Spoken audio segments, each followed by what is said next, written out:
일본 방송에서 제공하는 투자 정보는 투자 판단에 대한 조언입니다. 방송에서 제공하는 주식의 가치, 가격 상승 및 가격 하락에 대해서는 방송사에서 보장하지 않습니다.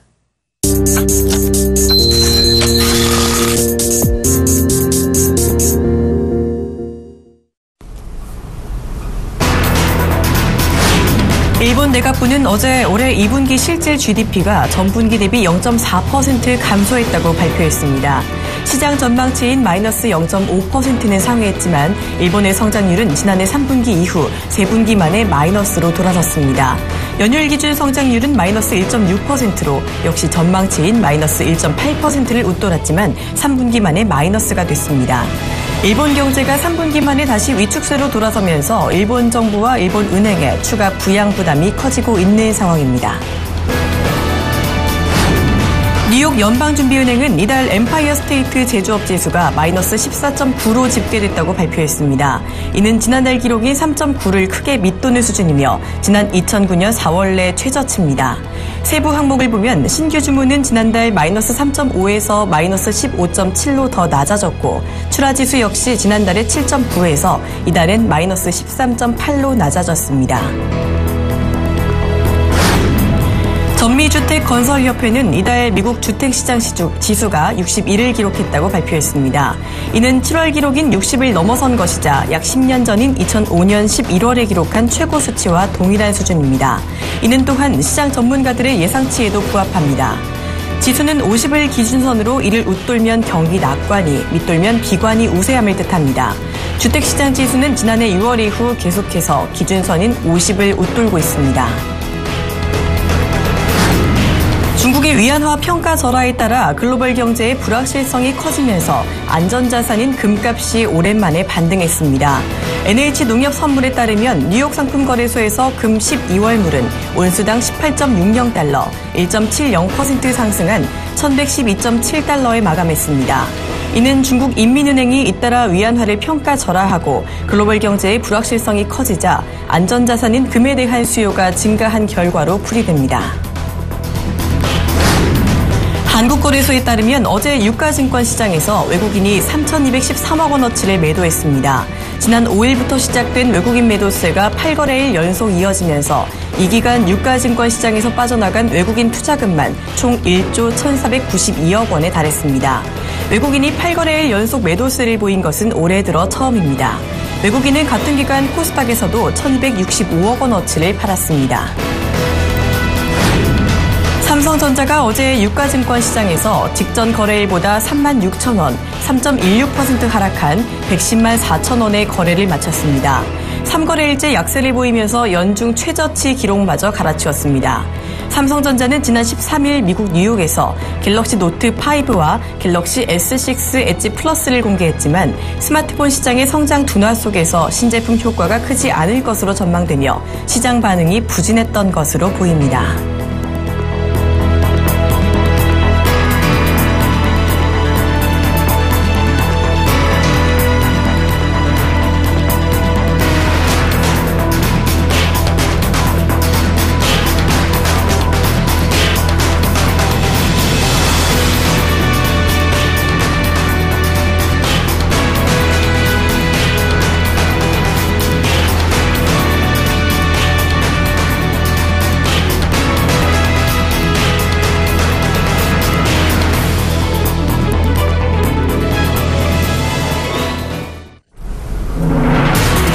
안녕하십니까. 출발 증시와이드 박진영입니다. 자, 중국의 위안화 쇼크가 조금 진정되고 있는 가운데 어제 글로벌 증시 전반적으로 좋은 모습 보였던 것 같습니다.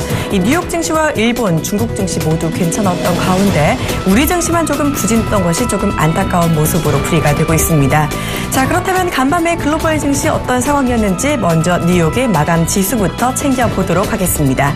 자, 뉴욕 증시 간밤에 좋은 모습 보였습니다. 이 3대 지수 일제히 빨간불 켜면서 마무리를 했었는데 있었는데요. 아주 큰 폭의 상승은 아니었지만 그래도 이 다우지수, 나스닥지수 모두 장 초반에는 하락 출발하나 싶더니 이내 상승 반전하는 모습을 보였습니다. 특히 나스닥은 장중에 상승폭을 계속 키워가면서 0.8% 오름세로 마감했는데요. 이처럼 뉴욕 증시가 상승 마감한 이후에는 이 경기지표 호조가 있습니다. 이 제조업 지표가 조금 부진하게 나오긴 했지만요. 부동산 지표가 10년 만에 최고치를 기록할 정도로 좋게 나타났기 때문입니다. 자, 이렇게 두 가지 경기 지표가 조금 엇갈리게 나타났지만요. 이 시장은 변동성이 큰 제조업 지표보다도 주택 지표 호조에 더 큰 반응을 한 것으로 보입니다. 자, 이렇게 미국 시장이 좋은 모습을 보였던 가운데 유럽 증시는 혼조세를 보였습니다. 유럽 증시 마감 상황 살펴보도록 하겠습니다. 자, 영국은요 0.01% 하락하면서 약보합세 보였고요. 독일은 0.4% 하락하는 모습 보였습니다. 반면에 프랑스는 0.57% 오르면서 좋은 모습을 보였는데요. 이 유럽 시장에는 중국 성장 둔화에 대한 우려감, 그리고 유가 하락과 그리스 이슈 같은 여러 가지 변수가 작용한 것으로 보입니다. 특히 간밤에 유럽 증시는요, 이 장중에 미국의 경제 지표가 발표되면서 등락을 거듭하는 모습도 보였습니다. 자, 이어서 유가 마감 상황 살펴보도록 하겠습니다. 자, 간밤에 국제유가가요, 일본 경제가 마이너스 성장률을 기록하면서 이 원유 수요 역시 줄어들 거라는 우려감에 하락하는 모습을 보였습니다. 자, 앞서 중국 경기가 부진할 거라는 우려감이 남아있는 상황에서 낙폭이 조금 더 확대되는 모습 보였는데요. 유가 마감 지수 보시면요, WTI 마감 가격은 이 전거래일보다 1.5% 하락해서 42달러를 하회하는 모습을 보였습니다.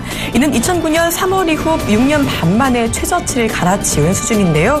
이 브렌트 역시 하락하면서 49달러를 하회하는 모습 보였습니다. 자, 그렇다면 이렇게 일본의 GDP 성장률이 마이너스를 기록한 가운데 아시아 증시 어떤 모습 보였는지 챙겨드리도록 하겠습니다. 자, 일단 아시아 증시 중국과 일본 모두 상승 마감했습니다. 이 중국 증시는요, 장 초반에 주춤하면서 하락세를 조금 보이나 싶더니 이내 상승 전환하면서 0.7% 오르는 모습을 보였는데요. 이 장중은 4천선 근처로 다시 회복하려는 움직임을 보였습니다. 자, 이는 중국 정부가 또다시 부양책을 내놓지 않을까 하는 기대감이 작용했던 것으로 보입니다. 또한 이 중국의 3분기 금리 인하에 대한 전망도 나오고 있다고 하는데요. 또한 위안화가 이틀째 평가 다시 절상된 건 역시 우려감을 줄이는데 한몫을 한 것으로 보이고 있습니다. 자, 어제 GDP 성장률을 발표한 일본도 좀 증시 상승 마감했었는데요. 이 장 초반보다는 상승폭을 조금 줄였지만 그래도 0.5% 가까이 올랐습니다. 일본의 GDP 성장률이 0.4% 하락하면서 마이너스를 기록했지만요. 이 시장 기대치인 마이너스 0.5%보다는 나은 수치였기 때문입니다. 여기에 더해서 역시 일본에도 중국의 위안화 쇼크가 안정화됐다는 것에 대한 기대감이 나타난 것으로 보입니다. 자, 이렇게 일본과 중국 증시가 어제 좋은 모습을 보인 반면에 우리 국내 증시는 조금 안타까운 모습이었습니다. 자, 국내 증시 상황 한번 살펴보도록 하겠습니다. 코스피는 어제 빨간불 켜면서 상승 출발했지만요. 이내 하락 반전하면서 약보합세 보이나 싶더니 이 2시 이후에 낙폭을 키워가면서 결국 1970선을 붕괴하면서 마감했습니다. 자, 우리 코스피는요. 0.75% 하락해서 1968포인트 기록했고요. 코스닥은 낙폭이 더 컸습니다. 이 지난 목요일에 많이 오른 만큼 그만큼 상승분을 그대로 반납을 하는 모습 보였는데요. 코스닥 역시 장 초반에는 보합권에서 왔다 갔다 했는데 2시 이후에 낙폭을 키우면서 1.3% 가까이 하락했습니다. 자, 전일 회복한 730선 다시 내주면서요. 722포인트에 마감하는 모습 보였습니다. 자, 이런 우리 증시의 하락에는요. 외국인의 매도세가 크게 작용을 했습니다. 이 거래소 시장에서는요. 외국인이 3천억 원 넘게 파는 모습을 보이면서 이 아쉬운 상황을 연출했는데요. 특히 어제 하루 동안에는요. 이 삼성전자와 SK하이닉스에서만 외국인이 1,500억 원을 넘게 파는 모습을 보였다고 합니다. 그렇게 되면서 코스피 시가총액 1위 종목인 삼성전자는 연중 최저치를 기록하기도 했었네요. 자, 이렇게 글로벌 증시가 전체적으로 나쁘지 않았던 가운데 우리 증시만 조금 부진해서 안타까운 상황입니다. 자, 오늘 우리 증시 어떤 모습 보일지 궁금한데요. 출발 증시 와이드 지금 시작합니다.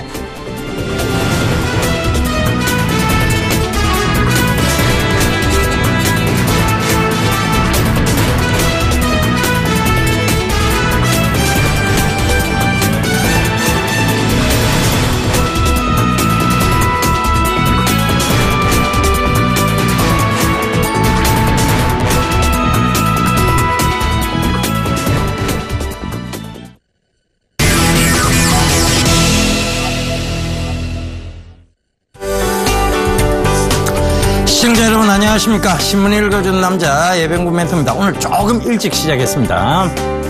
자, 기존에 보시던 분들이 너무 일찍 시작한 거 아니야? 라고 생각하실 수도 있을 것 같은데요. 제가 여러분들 조금 더 빨리 찾아뵙고 싶은 모양입니다. 자, 제가 한 말씀만 좀 드리고 갈게요.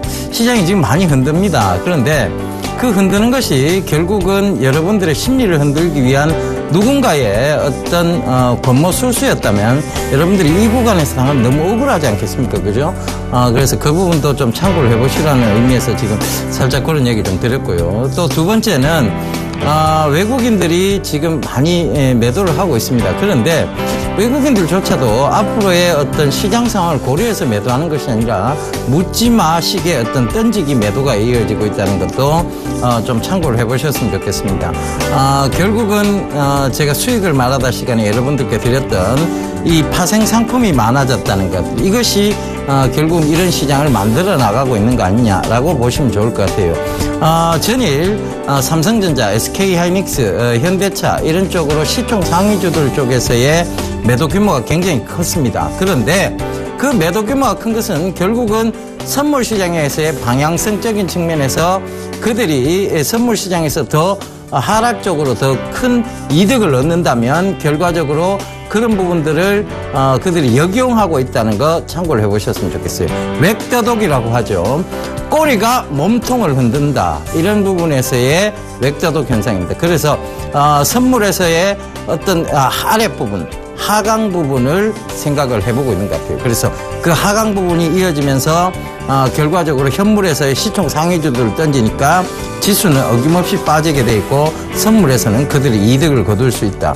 아래쪽으로 배팅한 사람들의 이득이죠. 그래서 결국은 꼬리가 몸통 전체를 흔들어 버리는 쓸데없는 이런 정말 아무것도 묻지 마시게 어떤 선물 방향성으로만 이어지는 그런 쪽의 매도 현상이 나오고 있다는 것은 결국은 우리 시장의 체력이 굉장히 안 좋다는 얘기고 약화되어 있다는 얘기입니다. 이것을 막을 방법을 그렇게도 얘기를 했는데도 불구하고 한국형 토빈 텍스는 결국은 도입되지 않고 있고요. 두 번째는 이런 산업적 침해를 막기 위해서라도 금통위가 서둘러 선제적 대응을 해야 됨에도 불구하고 늑장 대응조차 하지 않고 있다는 것이 외국인들 쪽에서는 당연히 명분을 쌓을 수 있는, 즉 하락의, 즉 매도의 명분을 쌓아 나갈 수 있는 그런 빌미를 준 것이죠. 한국이 지금 내세울 카드, 너가 내세울 카드 금리 인하밖에 더 있냐는 식으로 외국인들이 물었습니다. 그래? 우리가 내세울 카드? 그럼 우린 금리 인하도 안 해. 이런 식이 돼버린 거예요. 그러니까 고집을 피우니까 외국인들이 던져버렸습니다. 금리 인하조차도 하지 않았고 추가 경기 부양책, 즉 추경도 결국 굉장히 미약한 수준이 아직 머물러 있다는 것. 이것이 결국은 한국의 산업의 발목들을 잡고 있다는 그런 요인으로 보여집니다. 그래서 이런 부분들을 참고하신다면 여러분들 굳이 지금 구간에서 참 정부가 뭔가를 좀 잘못하고 있는 거 아니냐는 생각을 다시 한번 해보셨으면 좋겠습니다. 이런 부분들이 결국은 시장, 즉 산업에 대한 침해적인 부분들을 계속 내버려 두고 있다. 수수방관하고 있다는 부분, 오늘도 이 신문 기사와 팩트를 통해서 여러분들께 한번 살펴보고자 합니다. 그래서 그 부분 잘 살펴보셨으면 좋겠어요. 외신과 국내 최대의 경제일간지 서울경제신문 살펴보면서 얘기 이어가도록 하겠습니다. 자, 외신부터 좀 살펴볼게요. 외신 쪽에 보면 방콕에서의 폭탄 테러 사건, 이 부분이 지금 나오고 있고요. 최소 18명이 죽었다는 기사가 나오고 있네요. 그죠?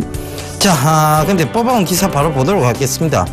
인디아스 부밍 스마트폰 마켓, 인디아에서의 호황, 즉 인도의 호황 스마트폰 시장을 얘기합니다. 자, 인도는요, 여러분들 세계 제2위의 인구 국가입니다. 그러니까 사람이 그만큼 많은 곳이 인구 대국입니다. 이 인도의 마켓시어, 그러니까 스마트폰의 마켓시어가 전체적으로 확대되고 있다는 게 이 기사에서 내용이 나오고 있고요.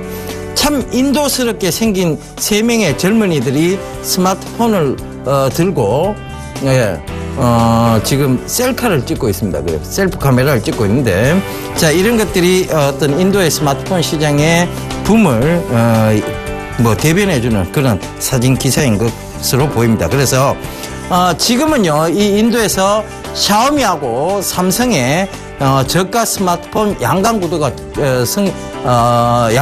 좀 확립이 돼 있어요. 그런데 여기에 화웨이도 이제 뛰어들기 시작했고, 여러분, 바로 레노버라고 하죠. 컴퓨터 PC 업체인데, 이 레노버조차도 스마트폰 시장으로 지금 뛰어들고 있고, 심지어는 애플까지도 이 인도 시장을 놓칠 수 없다고 해서, 인도에 투자를 하기 시작하고 있습니다. 이렇게도, 지금, 외국의 기업들은, 그들 자국의 힘을, 등에 업고, 자국의 정책적 힘을 등에 업고, 바로 이런 인도나 이런 제3국가, 즉 수출 국가에서 그들의 역량 그리고 그들의 제품 판매를 확대를 위해서 노력하고 있습니다. 그런데 우리는 너무 수수방관하고 있는 거 아니냐. 삼성전자가 이렇게 샤오미로부터 침해당하고 있고 화웨이로부터 침해당하고 있어도 우리는 손 놓고 있는 거 아니냐라는 식의 이런 비난은 금통위가 결코 피해 나갈 수 없을 것 같습니다. 그래서 이런 부분들 저는 좀 금통위에 대해서 좀 섭섭합니다. 그죠?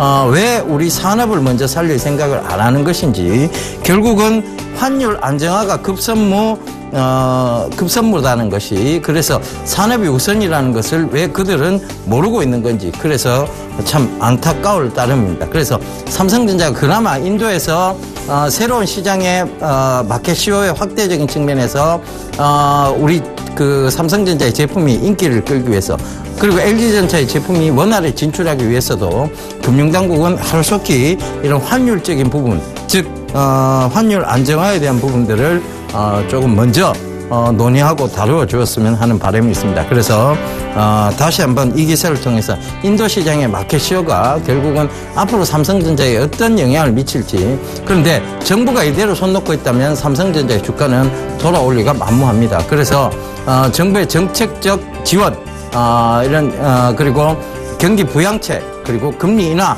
이런 것들이 결과적으로는 삼성전자의 대외 글로벌 경쟁력을 강화시킬 수 있다는 점도 다시 한번 강조드리고 싶습니다.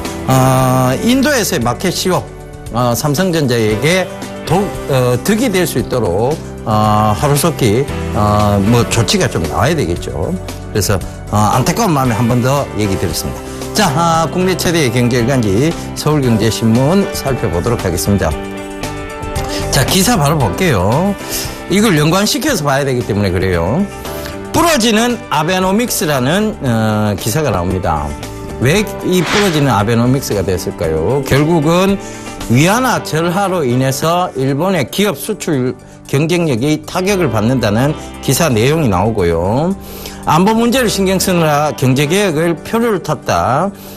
이런 부분들도 나옵니다. 그래서 지금 아베노믹스가 3Q 만에 즉 3분기 만에 마이너스 수출 소비 부진 영향을 받고 있다. 일본은 2분기에는 저성장 마이너스 1.6%로 가버렸고 이런 안 좋은 기사들이 있습니다. 그런데 이 뒤에 연달아 나오는 그러면 대책에 대한 부분들이죠. 연달아 나오는 것이 뭐냐면 연내 추가 경기 부양책을 내놓겠다는 전망도 나오고 있다는 것. 그들은 적극적인 경기 부양책을 써왔던 만큼 지금도 기대가 되는 부분이 있다는 것이죠. 그들 자국 산업에 대해서 침해를 안 당하기 위해서 그렇습니다. 그래서 그런 부분들을 좀 참고를 해보신다면 결과적으로 이런 일본의 경기 부양책 결국은 중국에 대한 방어책을 쓰고 있는 거예요. 근데 우리는 왜요? 우리는 아무 지금 대응을 안 하고 있습니다. 중국이 지준율을 확대하든 어떻게 하든 그런 부분들을 대응을 안 하고 있다는 것이죠. 그래서 너무 안타깝다는 얘기입니다. 그래서 이런 부분들이 아베조차도 이렇게 적극적인 경기 부양에 나설 때도 우리는 손 놓고 있었고요. 이 아베노믹스 때도 마찬가지입니다. 지금 중국의 시진핑의 평가절하 그러니까 즉 위안화 절하에 대한 부분에서도 우리는 모르겠다라는 식의 손 놓고 있다면 결국은 그걸 피해보는 것은 어디 군가느냐면 바로 우리가 피해를 봅니다. 자국이 피해를 보는 것이죠. 자국의 산업들이 피해를 보게 된다는 얘기입니다. 그래서 이런 부분들이 결코 우리가 자시해서 될 부분은 아니다. 그렇다면 지금이라도 하루속히 경기 부양에 대한 논의가 좀 빨리 이루어져야 되는 거 아니냐. 다시 한번 생각해 보셨으면 좋겠습니다. 아베노믹스 부러졌긴 했지만 그 화살을 다시 세우기 위해서 아베는 아마 또 다른 경기 부양책을 준비할 것으로 보여집니다. 그래서 그 부분도 참고를 해보십시오. 자, 두 번째 기사 바로 살펴볼게요. 채태원 모든 풍상 내가 맡겠다. 사장단의 과감한 실행 주문. 자, 이 부분이 이해가 안 돼요. SK 하이닉스가요, 전일 왜 빠졌는지 저는 이해를 못 하겠습니다. 삼성전자, 현대차는 빠진 걸 이해를 하겠습니다. 충분히 이해하고 남을 일입니다. 충분히 여기 이 신문 읽어준 남자를 통해서도 여러분들께 팩트를 계속 전달해야 됐습니다. 샤오미에 밀리고 있고 화웨이에 밀리고 있고 애플에 밀려나가고 있다. 즉 샤오미는 화웨이는 같은 iOS를 쓰고 있고 같은 이제 그 운영체제를 쓰고 있죠. 구글의 안드로이드라는 운영체제를 쓰고 있고 애플은 특화된 시장이에요. iOS라는 전혀 다른 운영체제를 쓰고 있는데 이들 국가로부터 전부 다 이들 회사로부터 전부 다 밀려 내려오고 있다. 그래서 삼성전자 빠지는 거 어떻게 보면 당연한 수순이다. 여기 이 신문 읽어준 남자를 통해서 계속해서 말씀드렸던 내용입니다. 그래서 지금도 마찬가지예요. 그런데 SK 하이닉스는 왜요? 그들이 왜 팔까요? 이게 결국은 다른 것 갖고는 웹도독이 아니라고 볼 수 있는데 SK 하이닉스를 팔았다는 것은 웹도독이라고 볼 수 없습니다. 그래서 그들의 선물 방향을 지금 아래쪽으로, 특히 돈이 조금 더 많은 쪽이 아래쪽으로 방향을 잡은 거 아니냐라는 해석을 해볼 수 있는데요. 이 과정에서 나온 게 있죠. 그들이 손해를 봐야 될 것 같습니다. 공매도를 쳤건 왜건 간에 SK 하이닉스에 대해서 이 최태원 회장, 즉 사면된 최태원 회장의 행보가 굉장히 빨라졌다는 것이고 투자에 대해서도 과감한 투자에 대해서 지금 계속해서 얘기를 하고 있다는 것. 그래서 구체적인 계획이 조만간에 나온다는 것도 얘기가 나오고 있고요. 하이닉스 증설에 46조를 투자하겠다는 얘기도 나오고 있다는 것입니다.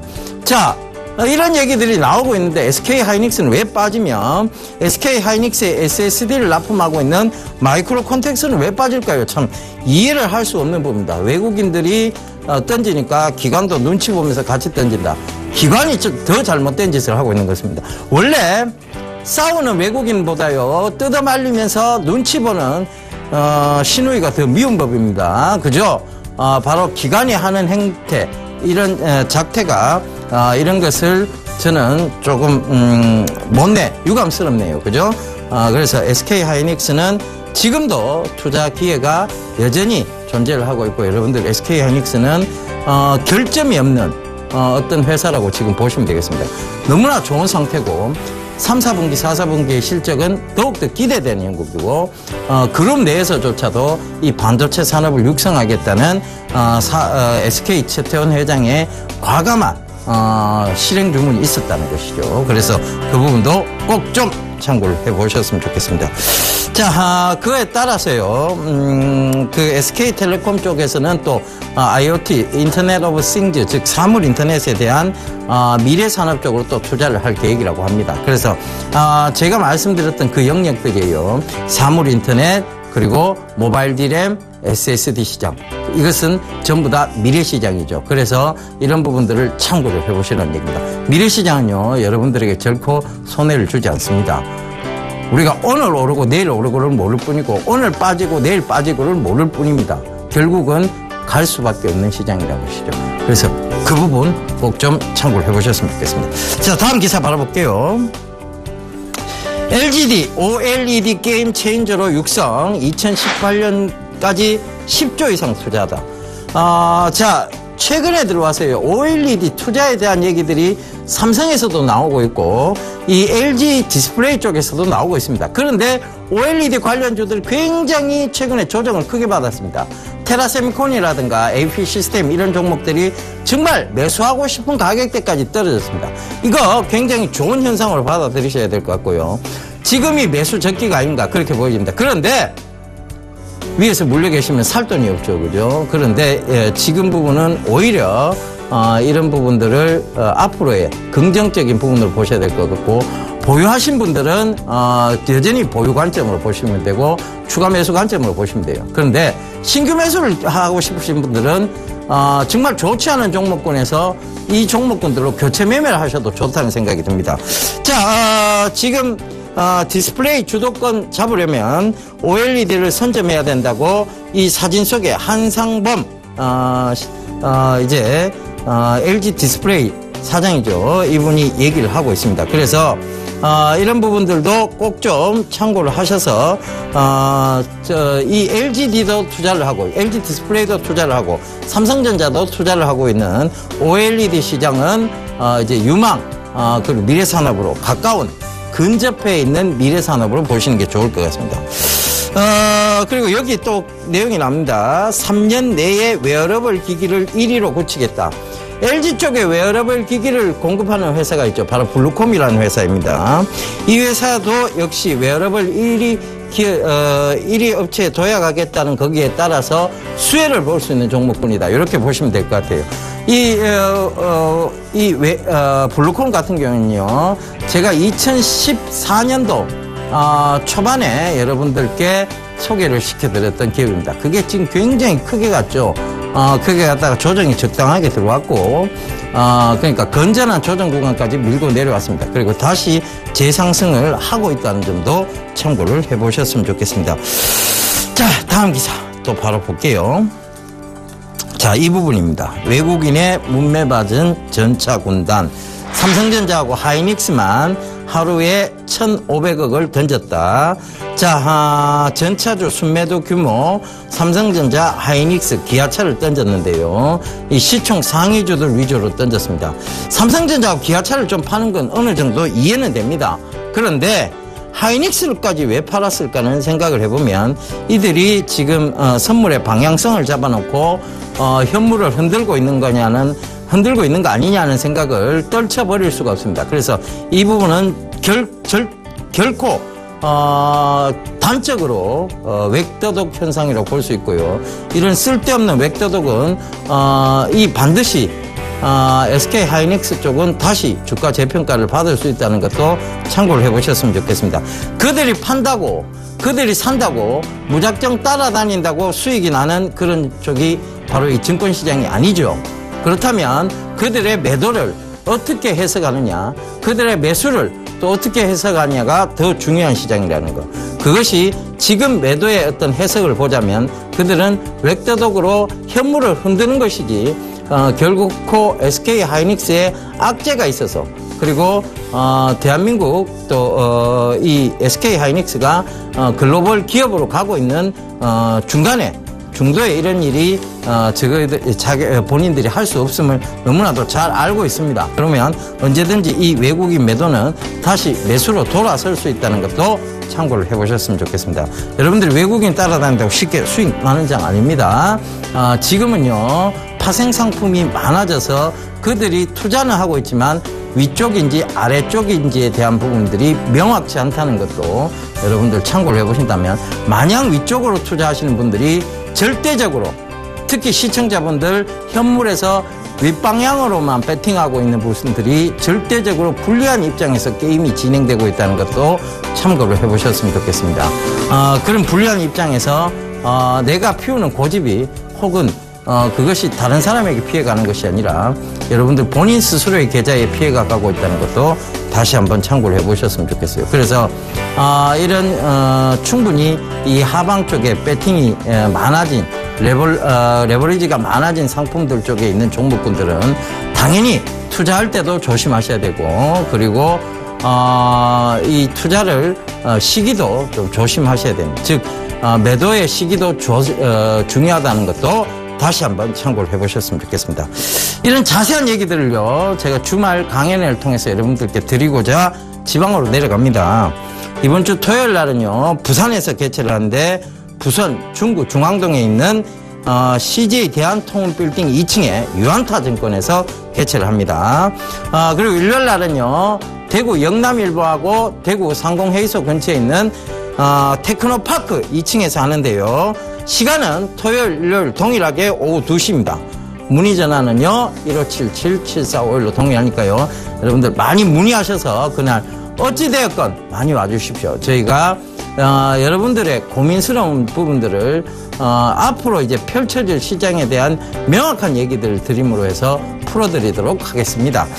자, 저는 오늘도 한 줄 평 말씀드리고 물러가도록 하겠습니다.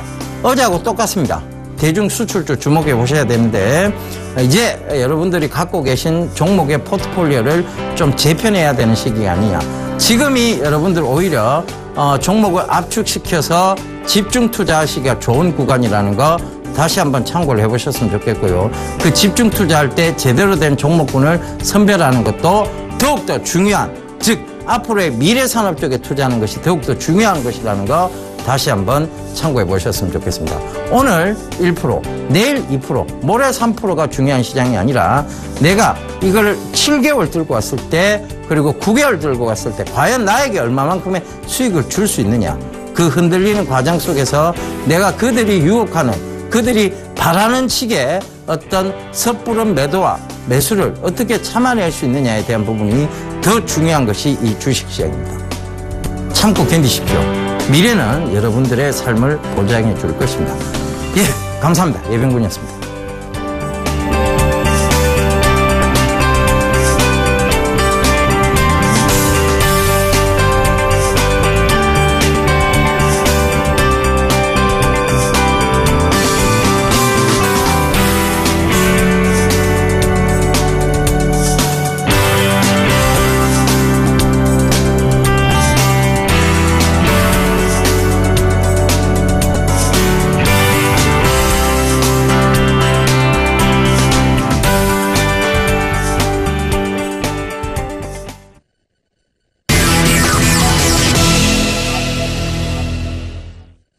네, 국내 시황의 대가와 함께 시장 전략 잡아보는 시간입니다. 시황의 신, 지금 이 시간 SK증권 영업부 PIB 센터 이재강 이사와 함께 하시겠습니다. 이사님 안녕하세요. 네, 안녕하세요.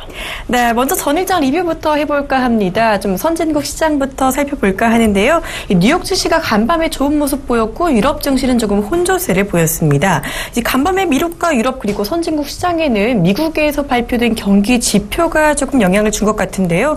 이 제조업 지표 그리고 부동산 지표가 조금 엇갈렸잖아요. 어떻게 보시는지요?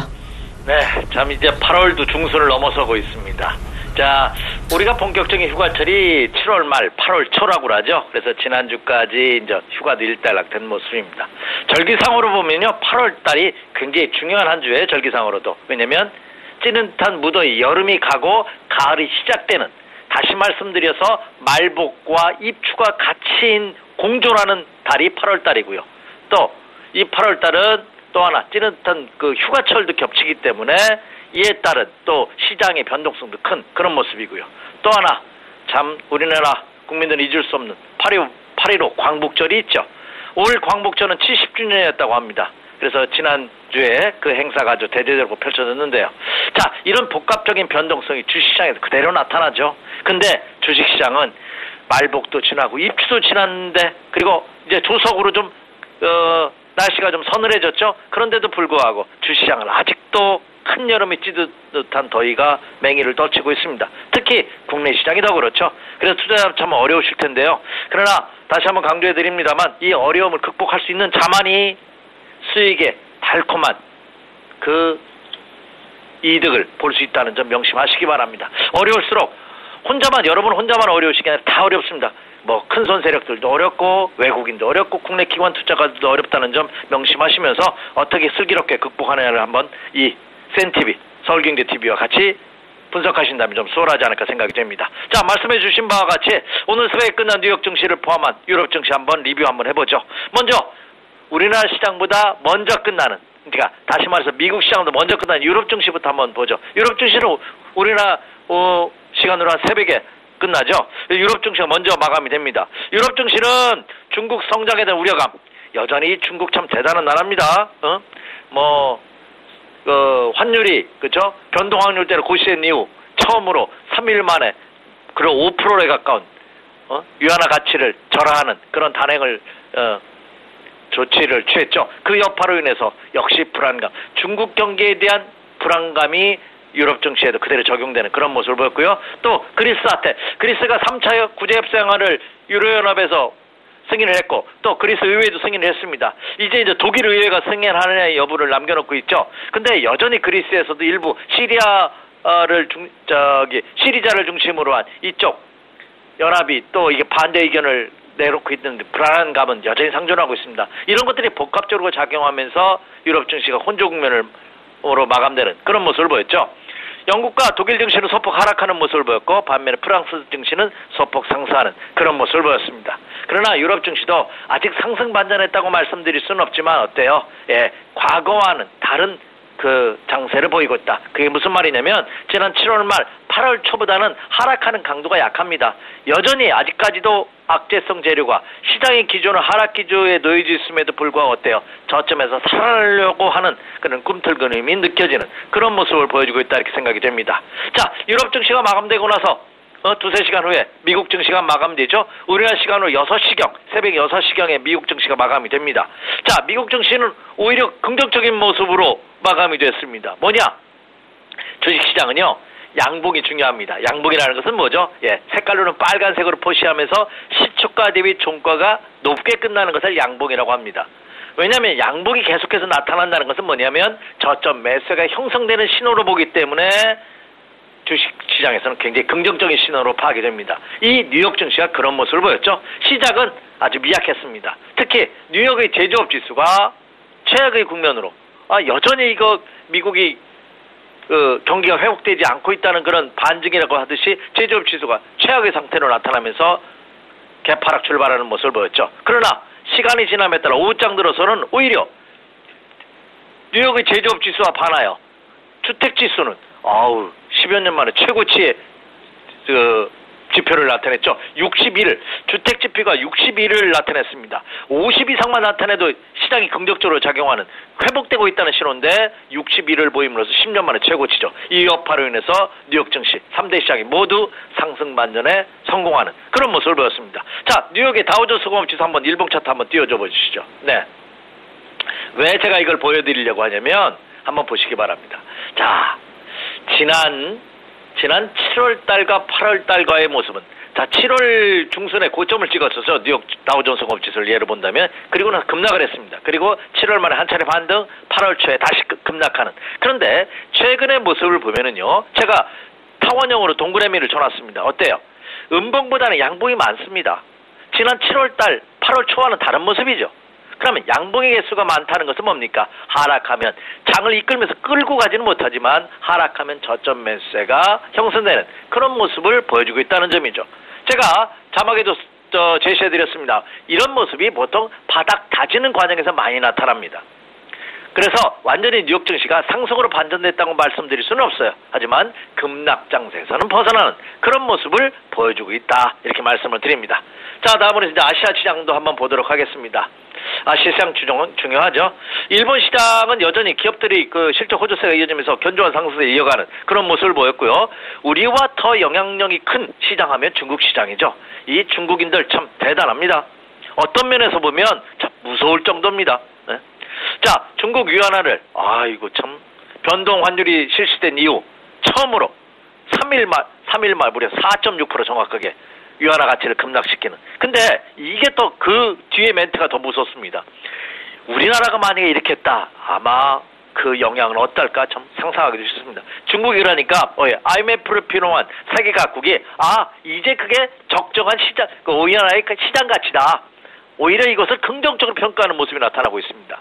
그것을 반증이라도 할까요? 어제 인민은행에서 위안화 환율을 0.01% 내렸어요. 이거는 위안화 가치를 지난주까지는 절하했다가 절상했다는 거죠. 소폭 위안화 가치를 상승하는, 그러니까 환율을 내리는 그런 조치를 단행을 했습니다. 그 여파로 인해서 중국 시장도 약세로 출발했다가 막판에 상승으로 반전되는 그런 모습을 보였죠. 역시 환율 불안감이 다소 해소된 모습이 아닌가 하는 시장의 기대치가 나타났고 그동안 연속 하락에 따른 저점 매수가 형성된 것으로 이렇게 판단이 됩니다. 자, 상해종합지수 일봉 차트도 한번 볼까요? 이미 지난주에 제가 이 시간을 통해서 언급을 해드렸습니다. 여전히 국내 시장도 불안하고 세계 증시도 불안하고 국내외에도 호재성 재료보다는 악재성 재료가 더 상존하는 불안한 모습이다. 하지만 중국 시장의 모습을 보면 중국 시장이 쌍바닥 패턴을 찍을 그런 가능성이 높아지고 있다.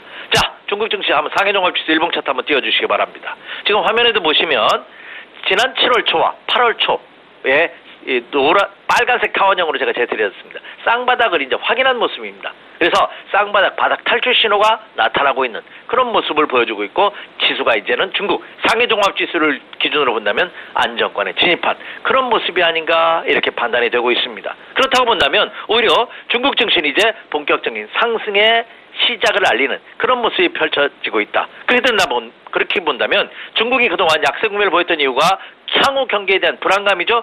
이 향후 경기에 대한 불안감, 이 안개만 거친다면 오히려 중국 시장은 지난 상반기와 같은 그런 탄력도로 상승 전환의 모습을 보일 가능성이 높은 그런 모습이 어제장에서 나타났다. 이렇게 말씀을 드립니다. 네, 이렇게 유럽은 여러 변수의 혼조세를 보였고요. 미국은 주택지표 호조에 또 좋은 모습을 보였는데요. 이런 상황에서 뉴욕 증시 이제 바닥을 조금 잡아가는 게 아닌가라는 말씀을 해주셨고요. 중국 증시도 이제는 불안감이 줄어들면서 안정화될 수 있겠다고 해주셨습니다. 사실 어제 이 일본의 GDP가 발표가 났잖아요. 2분기 GDP에 대한 이야기가 나왔었는데 마이너스 성장률인데도 불구하고 시장 예상치를 상회했다는 이야기에 일본 증시도 좀 올랐던 것 같은데요. 일본 증시 상황은 어떻게 보시는지요? 네, 일본이 조금 상승하는 모습을 보였죠. 참 일본도 참 부럽기만 합니다. 우리나라와는 어떻게 참 가깝고도 먼 나라? 우리 흔하게 이렇게 표현을 할게요. 제가 더 거센 표현을 쓴다는 것은 좀 그렇죠. 제가 할 리는 아닌 것 같고. 어쨌든 이 일본 증시의 모습을 보면 일본 증시도 전 세계에서 지금 가장 강한 시장 중에 하나가 아닌가 생각이 됩니다. 기술적 분석상으로 본다 하더라도 여전히 상승 기조가 유지되고 있는, 일본 시장은 하락 기조로 빠진 적이 없는, 지난주에 한번 하락으로 반전되는 모습 이탈하지 않을까 하는 우려감이 들었습니다만 바로 회복되는 그런 모습을 보여주면서 여전히 니케이 225 지수가 2만 포인트대를 계속해서 상회하는 그런 모습이 펼쳐졌죠. 여전히 중국 시장의 여파, 세계 경기 여파로 인해서 중국도 GDP 성장률이 다소 둔화되는 모습을 보였습니다만 예상치보다는 긍정적인 지표가 나옴으로써 여전히 저점 매수가 살아있는 그런 모습이고요. 여전히 최근 들어서 전 세계에서 R&D 투자 비율이 가장 높은 것이 일본 시장이거든요. 그렇다고 본다면 그 여파가 시장에 그대로 적용된 것이 아닌가 이렇게 생각이 되고 있고, 특히 미국이 9월달에 가장 큰 이슈가 이 금리 인상이죠. 미국이 금리 인상을 하면 이머징 마켓 시장에서 선진국 시장으로 자금이 빠져나갈 것이 하는데, 일본은 이머징 마켓이 아니라 선진국 시장이죠. 그 여파로 인해서 많은 투자자들이 일본으로 자금이 오히려 더 몰리고 있는 것이 아닌가 이렇게 생각이 되고, 국내 많은 애널리스트들도 향후는 중국을 주목할 것이 아니라 일본 주식시장에도 투자하는 것이 어떠냐는 의견이 제시되고 있을 정도이다 보니까 일본 시장은 그렇죠, 안정적인 모습이다 이렇게 말씀을 드립니다. 네, 일본 증시도 역시 다시금 안정적인 모습을 보이고 있다라고 말씀을 해주셨는데요. 사실 이렇게 중국 시장, 일본 시장 보다가 우리 국내 증시 보면 조금 답답한 상황입니다. 다들 잘 오르는데 우리 시장 하루 만에 어제 또 반등에 실패하면서 조금 아쉬운 모습을 보였잖아요. 어제 특히 이 외국인 매도가 조금 돋보였던 것 같은데 이 많은 분들 답답하실 것 같아요. 국내 증시 어떻게 보시는지요? 참 이거 지난주에도 이 외국인들 매도하는 이유에 대해서 언급을 해드렸죠, 제가. 네. 물론 외국인 투자가들이 그 매도하는 이유를 정확하게 뭐다 이렇게 말씀드릴 수는 없을 겁니다. 그리고 또 외국인 투자가들도 우리나라보다 더 광범해요, 투자하는 층이. 그러다 보니까 이들이 또 같은 전략을 취할 수도 없고요. 그러나 우리가 외국인 투자가들의 수급 동향을 체크하기 위해서는 몇 가지를 봐야 되죠. 그중에서 가장 중요한 것이 뭡니까? 환율입니다. 환율이에요. 최근 원달러 환율 동향이 이거 좀 하루에 10원 이상 급등락하는 날이 많죠. 어제장에서는 무려 10원 가까이 상승했어요. 9원 이상 상승하면서 83원이죠. 1180원대를 다시 돌파하는, 원달러 환율이 1200원대를 돌파할 것이라는 것이 많은 외환 전문가, 제 얘기가 아니라 외환 전문가들의 얘기입니다. 저도 그렇게 될 것으로 보입니다. 근데 환율은 상승하고 하락하는 것이 중요한 것이나 변동성이 작아야 됩니다. 그래야지만 주식시장이 호재거든요. 근데 최근 시장에서 이 환율 시장의 큰 폭의 변동이 오히려 외국인 투자가의 매도를 더 부추기는 것이 아닌가 하는 생각을 해봅니다. 따라서 국내 시장에서 최근 3일 동안 외국인 투자가들이 코스피 시장을 기준으로 본다면 8천억 원 이상의 순매도입니다. 8월 들어서 거래된 일수는 10거래일이 되거든요. 이 10거래일 동안 1조 원 이상의 순매도를 보였습니다. 그러면 지난달에도 매도했던 외국인 투자가 이달에도 매도를 줄이지 않고 있다는 점이죠. 따라서 이 외국인들의 매도를 자제시키고 다시 유입을 반전시키기 위해서는 두 가지가 선행돼야 된다고 이렇게 생각이 됩니다. 첫째, 지금 우리나라를 대표하는 차화정, 자동차, 전자, 화학, 이들 종목군들이 실적이 가시권에 들어오지 않고 있어요. 삼성전자가 110만 원대입니다. 이거 100만 원이 붕괴되는 것이 아니냐는 우려감이 있고, 최근 들어 가장 많은 외국인의 매도가 나오는 것이 반도체예요. 삼성전자와 SK 하이닉스거든요. 이렇다 보니까 이들 반도체 업종에 대한 향후 전망치가 그렇죠. 최소한 당장 개선되지 않는다 하더라도 지난 분기보다는 낮고 지난달보다는 낮다는 전망치가 나와야 되지 않나. 기업들의 실적 호조세가 가시권에 들어오는 것이 첫 번째가 아닌가 이렇게 생각이 됩니다. 그리고 또 하나는 이 국내외 정세 불안입니다. 이것이 어느 정도 안정돼야지만 외국인 투자가 매도가 멈추지 않을까 생각이 됩니다. 그 여파로 외국인의 매도 여파로 자 국내 시장 아침 시초가는 그렇죠. 갭상승하면서 상승을 출발했다가 오히려 미국 시장과는 반대했죠. 1991포인트. 국내 코스피장을 기준으로 본다면 1991포인트로 시작을 했다가 종가는 1968포인트, 1970포인트마저 붕괴되는 하락으로 마감되는. 그리고 오히려 또 종가가 최저가입니다. 그렇기 때문에 장대 음봉의 모습을 보이는 추가 하락의 가능성이 높은 그런 모습이다 이렇게 생각이 됩니다. 자, 국내 시장 코스피 일봉 차트 한번 띄워주시죠. 자, 국내 시장의 모습을 보면 아직까지 여전히 암흑 속에 있습니다. 자욱한 안개가 너무 많이 껴가지고 한치 앞을 내다볼 수 없죠. 자, 지금 국내 시장의 모습을 보면 여전히 아직 하락 기조입니다. 아직도 깜깜한 밤입니다. 다만 제가 지난주에 언급해드렸죠. 자, 코스피 시장을 기준으로 보면 1950포인트 이하로 내려온 다음에 이것은 뭐야? 단기 지지선대입니다. 하락 기조라 하더라도 연이라 하락하는 것이 아니라 반등권입니다. 그러면 추가 하락을 보일 때는 지지선대에 근접하고 반등권에 근접하기 때문에 그렇죠. 박스권 혼조 양상이 다소 이어질 가능성이 높지 않을까. 그러면 그 점을 염두에 두면서 매매 전략과 투자 전략을 세워야 되지 않을까 이렇게 생각이 됩니다. 네, 이렇게 외국인 수급이 불안정한 이유에 대해서 여러 가지가 있겠지만요. 가장 큰 이유는 바로 환율 변동성이 아닐까라고 짚어주셨는데요. 자, 이렇게 좀 다들 잘 가는데 우리 시장만 못 가서 아쉬운 상황에 대처하기 좀 어려운 것 같습니다. 자, 우리 투자자분들 좀 전략이 궁금하실 것 같은데 아까 말씀하신 것처럼 그래도 외국인이 정유화학, 자동차, 보험 중심으로 좀 산 종목들이 있잖아요. 이런 종목들이 또 실적 가시권에 들어온다면 주목해봐도 될지가 궁금한데요. 전략이랑 함께 말씀 부탁드립니다. 네, 국내 시장 투자 전략 참 어렵습니다. 주식 투자는요 확률이 50%가 아니다는 점 여러 번 강조해드렸죠. 몇 프로입니까? 네, 33%입니다. 3분의 1입니다. 확률이 50%가 아니라. 주식은 상승과 하락만 있는 것이 아니라 뭐가 있다고 말씀드렸습니다. 그러니까 그렇죠. 횡보하는 국면이 있어요. 그럼 우리 대다수의 개인 투자자분들은 어느 때 투자해야 됩니까? 상승하는 때만 해야 됩니다. 그럼 결과적으로는 그렇죠. 쉬는 때가 더 많아야 된다는 얘기입니다. 쉬는 것도 현명한 투자라는 거 다시 한번 강조드립니다. 제가 이 시간을 통해서도 여러 차례 강조해드렸어요. 일본의 전설적인 투자자 중에 사케다라는 분이 있습니다. 여러분이 흔히 들은 적산병, 흑산병, 삼산, 삼천, 삼공 이런 것들이 앞에가 3자가 들어가는 이 기법을 개발하신 분이 이게 사케다라는 분이거든요. 근데 거기에서 이분이 가장 강조한 게 있습니다. 3법이라는 점 말씀드렸죠. 3법은 뭐냐? 쉴 때는 실조하는 것도 현명한 투자자는 겁니다. 그러니까 주식은요. 주식을 갖고 있는 것도 투자지만 현금을 갖고 있는 것도 투자라고 한번 생각해 보실 필요가 있지 않나 생각이 되고 있습니다. 자, 우리가 현명한 투자자는요. 실패할 때 그냥 실패로 끝나는 것이 아니라 다시는 그 실패를 반복하지 않는다는 것을 깨우친다고 합니다. 여러분도 현명한 투자가 되시면 좋겠다는 생각을 가져보고요. 역시 그렇다면 제가 왜 이렇게 장황하게 설명을 드리냐? 지금은 어때요? 네. 앞에 제가 코스피 장의 일봉 차트도 보여드렸지만 기존 하락 기조예요. 상승 기조 하에서도 수익을 내기가 어려운 것이 주식시장이라고 본다면 지금 하락 기조자라 하는 겁니다. 그럼 하락 기조는 뭐야? 첫째, 매매를 단기로 해야 된다는 겁니다. 항상 현금 비중을 유지해야 되는 거죠. 이 단기 매매가 어려우신 분은 어때요? 쉬시라 하는 겁니다. 그래서 지금은 초보 투자를 좀 쉬는 게 좋겠다. 다만 이미 제가 앞서 모두 언급해드린 바와 같이 지금은요. 침체 국면에 들어져 있기 때문에 추가 하락 시에는 겁낼 필요가 없습니다. 만약에 어떤 종목이 펀더멘털이 괜찮아. 충분히 부도날 가능성이 없어. 극단적으로 표현해서 근데 연속 이틀 하락해 3일째는 매수해도 됩니다. 이건 단타 나온다는 거죠. 그래서 연속 하락 시 들어갔다가 짧게 치고 빠지는 이런 단기 매매 전략만이 가능하다 이렇게 말씀을 드리고요. 그리고 앵커께서도 언급해 주신 바와 같이 어제장에서도 외국인 투자가들이 연일 매도하면서 하락을 이끌어갔습니다만 외국인 투자가들이 매도하는 종목을 보니까 환율 상승에 이미 벌써 뭐 자동차라든지 일부 화학주라든지 일부 내수주는 여전히 꾸준한 매수를 보이고 있다는 점입니다. 하지만 이들 대형성 종목군들은 큰 손세력들은 풍부한 자금력과 정보력을 가지고 뭐예요? 분할 매수라는 거, 입질 배팅을 할 수 있습니다. 그리고 그들은 3개월, 6개월, 아니 3년까지도 매집을 할 수 있어요.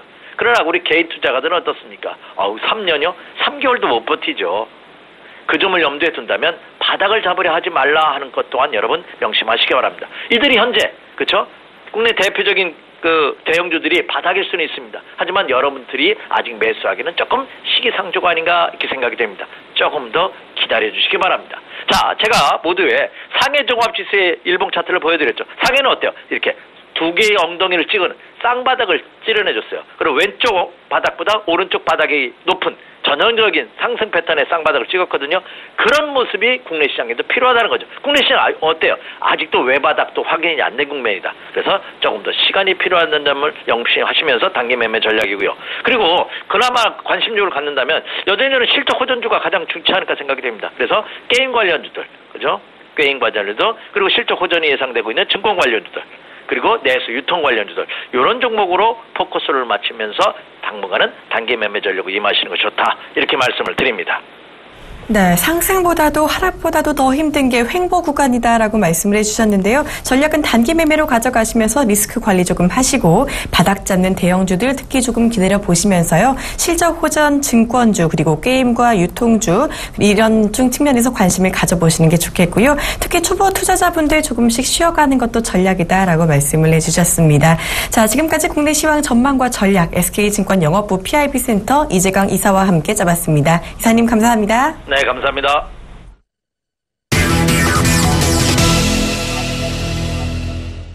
네, 이드코의 상한가 팩토리 시즌2 시간입니다. 여의도에 계시는 이샘플러스 이드코 멘토와 이 시간 함께하겠습니다. 멘토님 안녕하세요. 반갑습니다. 네, 어제 우리 시장 조금 아쉬웠었죠. 지난주 목요일에 조금 반등하나 싶더니 다시 주저앉았습니다. 조금 안타까운데요. 어제 이 외국인 매도세가 이어지면서 꽤 많은 종목들이 빠졌는데 이 시장 상황 살펴주시고 종목 AS까지 부탁드립니다. 글쎄 일단 어제 같은 경우에도 정강 후약의 모습의 그런 패턴 변동성 좀 나왔던 하루였다라고 볼 수 있겠죠. 그러니까 어제 같은 경우에도 이제 말씀드렸던 것이 7월에 FOMC 회의에 대한 결과적인 측면들이 19일에 발표가 되는 그런 상황이기 때문에 그 전까지의 변동성이 나올 것이다라고 좀 말씀 좀 드리면서 전저점이 이탈되지 않는 상황이라면은 2020폰트까지의 상승적인 측면 점진적으로 나올 수 있다. 일단 예상을 하고 있었던 그런 상황인데, 자, 중요한 것은 지속적으로 우리 시장 주도 섹터와 종목들이 부재한 그런 상황에서 제약바이오 섹터들과 종목들에 대한 지지부진한 결과들이 나오고 있는 어떤 그런 상황이기 때문에 더욱더 힘을 못 쓰는 그런 모습들이 양시장에서 나오고 있는 부분들이 아닌가 이렇게 좀 볼 수가 있을 것 같습니다. 자, 결국 이제 어제도 좀 말씀드렸지만 단기성 자금들이 지속적으로 유입이 됐다가 빠르게 빠져나가는 상황이 되겠죠. 어제 같은 경우에도 정강 후약의 장세가 나와주었으니까 오전장에 치고 빠지는 결국 이제 지수를 신뢰하지 못하는 그런 상황에서 수익 나면 차익 실현에 대한 부분들이 지속적으로 나와주고 있는 지수 상황이기 때문에 당분간 지속적인 박스권 장세에서 나올 가능성이 높다는 점 참고하시면 좀 좋을 것 같고요. 자, 코스닥 시장도 마찬가지의 관점이 되겠죠. 제약바이오 섹터의 조정적인 부분들. 글쎄요, 일단 어제 사실 제가 이제 코스닥 지수를 말씀드릴 때 뭐라고 말씀드렸냐면은 단기적으로는 60일선과 5일선에 대한 저항이 존재하고 있는 그런 상황이기 때문에 수급선이라고 할 수 있는 60일선이 이탈된 상황에서 얼마만큼 이 60일선을 빠르게 회복하냐가 코스닥 지수 관건이다라고 좀 말씀 좀 드리면서 그 중심에는 제약바이오 섹터가 있기 때문에 동반 연계해서 확인을 해야 된다라고 좀 말씀드렸었죠. 그런데 이제 어제 코스피 지수와 마찬가지의 상황으로 정강 후약의 패턴들이 좀 나오게 되면서 아마 어제 코스닥 종목에 단기성으로 투자하신 분들은 상당히 좀 많이 물리셨으리라 생각이 좀 되고 있는 그런 상황입니다.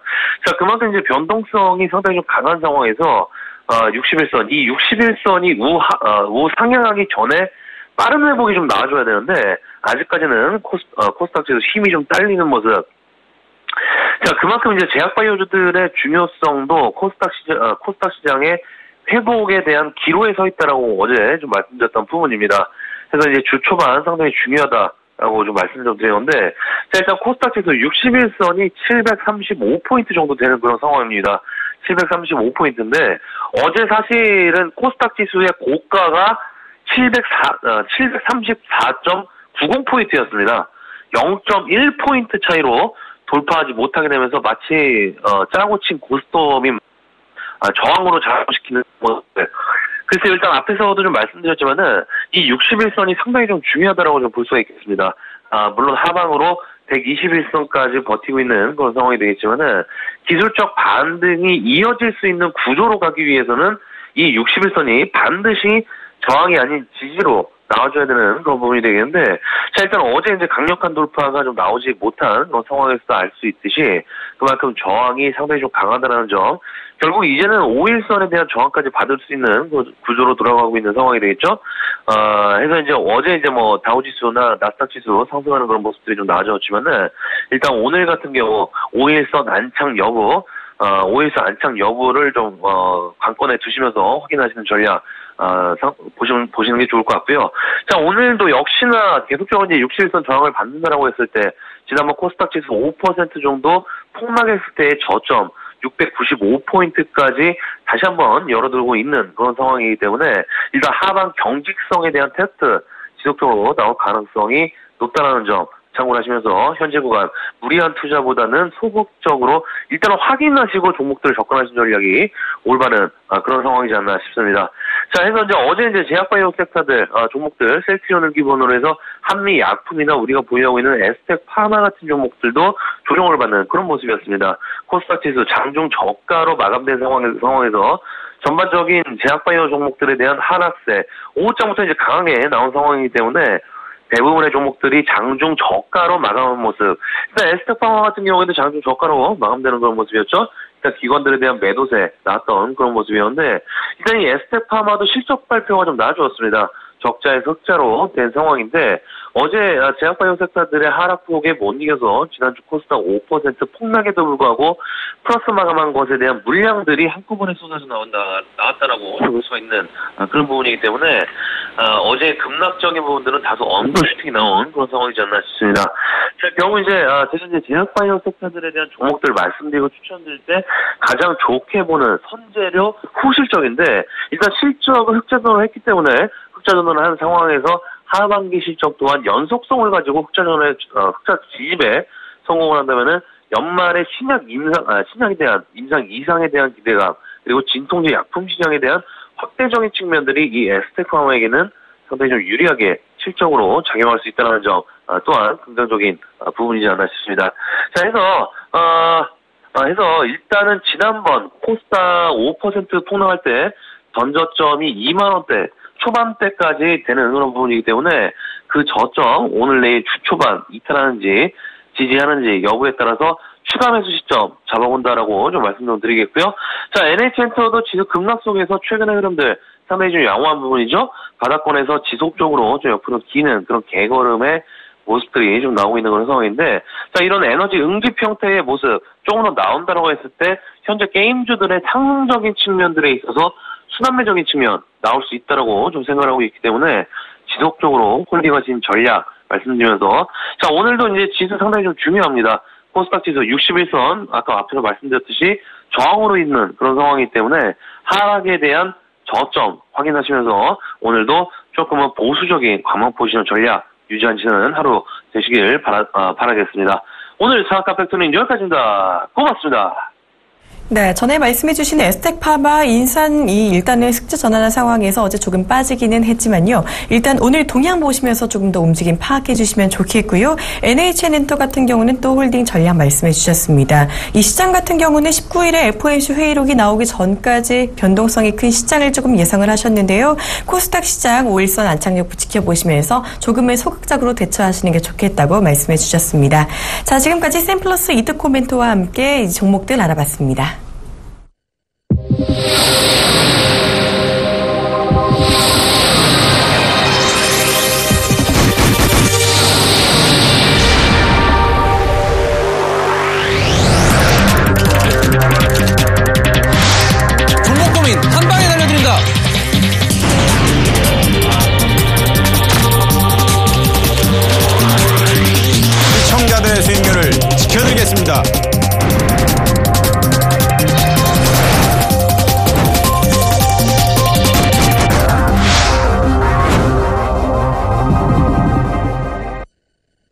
네, 어제 국내 증시 조금 아쉬웠죠. 오늘은 조금 좋은 모습 보이지 않을까라는 기대감을 가져가 보고 싶지만 어떻게 될지는 잘 모르겠습니다. 자, 오늘 개장 시장 상황 잠시 후 2부에서 자세히 살펴보겠습니다. 고맙습니다.